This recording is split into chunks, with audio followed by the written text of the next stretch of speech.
So, as I said last night, and I even super chatted this to JD and Jesse during the Dynamite Dynamite review stream, and I stick by what I said.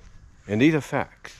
The only reason Tony Khan is booking Ricochet versus Will Osprey for the 5th anniversary show of Dynamite is mainly because that is the same week as WWE's Go Home Week of, to Bad Blood. That's mainly what it is. It is basically the go home week for Raw, the go home week for SmackDown, and the night before the Dynamite's 5th anniversary is NXT's debut on the CW, which they're going to be loading up in a big way. And if you think Tony Khan is just going to sit back and let himself be outdone, you got to be kidding yourself. Because even though he's not going straight up with NXT or WWE until the following week, which you would think would be the right time to do this match, which is Title Tuesday. Nope. He wants to do it on the 5th anniversary because he wants to have the people talking about his product over WWE's. That's why he's doing it. He does not want to be outshined. He does not want to be, embarrassed and everything about the quality that WWE is putting out there, especially into the go-home week for Bad Blood, which is to celebrate the 25th anniversary, as WWE puts it, of the first Hell in a Cell match between Shawn Michaels and Undertaker, which is going to be headlined by a Hell in a Cell match at this year's Bad Blood between McIntyre and Punk. And by the way, the latter is someone that someone that he was trying to build the company around, but because of his own mismanagement, couldn't do it, and he had to let him go. And again, I stick by what I said about that, and everybody else has as well. If you think Tony Khan wanted to go out, in front of the world and on camera and say CM Punk is fired, Phil Brooks is gone, I had no other choice. I felt threatened. If you think he really wanted to do that, you're wrong. I mean, that is the last thing he wanted to do. That's the last thing he wanted to do. But he was basically, put into a corner. It was either get rid of Punk or he loses the Bucks, the people that help him found and create AEW. And so obviously he's going to favor the guys that, are his EVPs, the one that's basically, helped make his dream of being a wrestling owner a reality. But again, you think he really wanted to do that? No, he didn't. And this is why, in my opinion, he's doing this on that week. He's doing it because he wants, again, like I said, people to talk about his product over WWE's. He wants people to talk about, hey, look, that Will Osprey match against Ricochet on Wednesday. Oh, that was so cool. That was so great. It was awesome. Time limit draw. They did all flips and kicks. They outdid their first match in Japan. Oh, it was so much of a masterpiece. Tony Khan hit it out of the park and everything. That's what he wants. That's what he wants. And that's why he's doing this.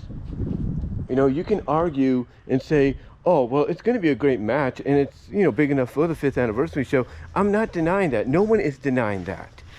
But you have a history here with these two that everybody from JD, from Solomonster to Alex, just Alex of Alex's World, he's excited about this, but even he's like, and you can tell in his tone, it's just my opinion, you can tell in his tone that, he had wished Tony had held off on it, because even he thought he might go as soon as Grand Slam, which is next Wednesday, but he didn't. He held off, and by a week, that is. But still, even he feels, and again, you can tell in the tone of his voice that he wishes Tony would have held off just a little longer. And I think everybody would be in agree that Full Gear at the latest would have been a perfect setting. But Tony Khan again doesn't want people talking about the other product, especially during the go-home week. He wants them talking about his product.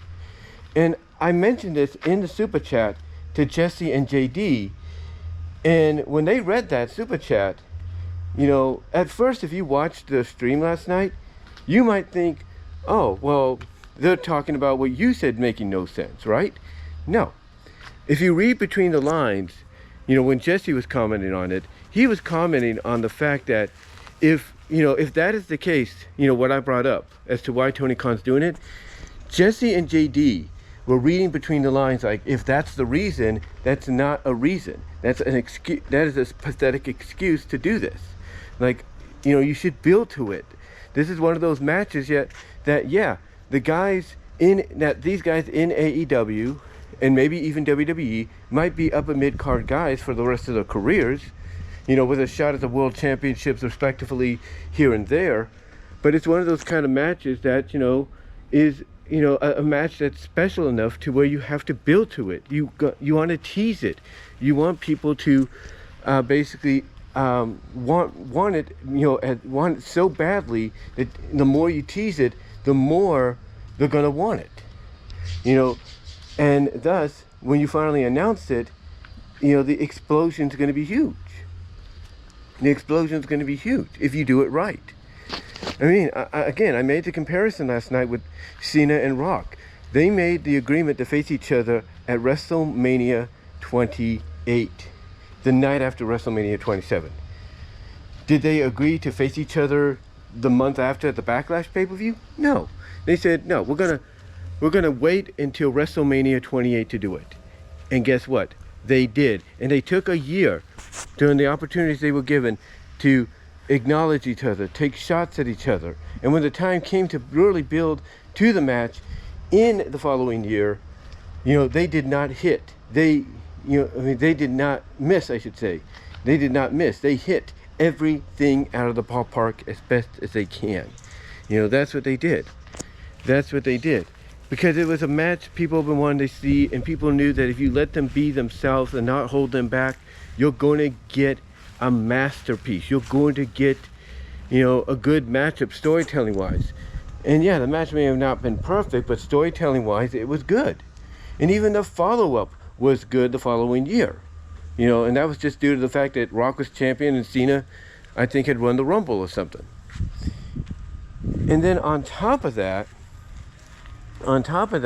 even the interaction, as I mentioned in the video last night, at WrestleMania 40 this year got a big pop because it's something you don't rarely see. You don't see these two interact as much against each other, you know, on opposite sides of the ring. And that's what makes it special. You know, and that's why, you know, when it finally happened, yeah, like I said, the match may have not been good, but fans were excited for it. They were hanging on every moment of it because it was once then twice in a lifetime. But you get the idea. The first one was, you know, the first ever encounter, and it was once in a lifetime. You know, and here with Ricochet and Real Osprey, the complaint people have is this, in a way, is like your upper mid-card version of something similar to that, to where you need to hold off on it. You need to build towards it. That's why I say I hope some kind of angle takes place on the 5th anniversary, you know, that cancels that match out until later. Because the later you push it to happen, the more people are going to want it. But again, this is why, getting back to my point, and Jesse and JD in their own way kind of agreed when they read between the lines of my super chat to them, you know, when I mentioned in that description of the video. Tony Khan's only doing this because it's WWE's go-home week to Bad Blood and NXT's debut, the star-studded loaded up NXT debut on CW the night before the 5th anniversary show. That's why he's doing it. But let me know if you agree. Comment below, and I am out.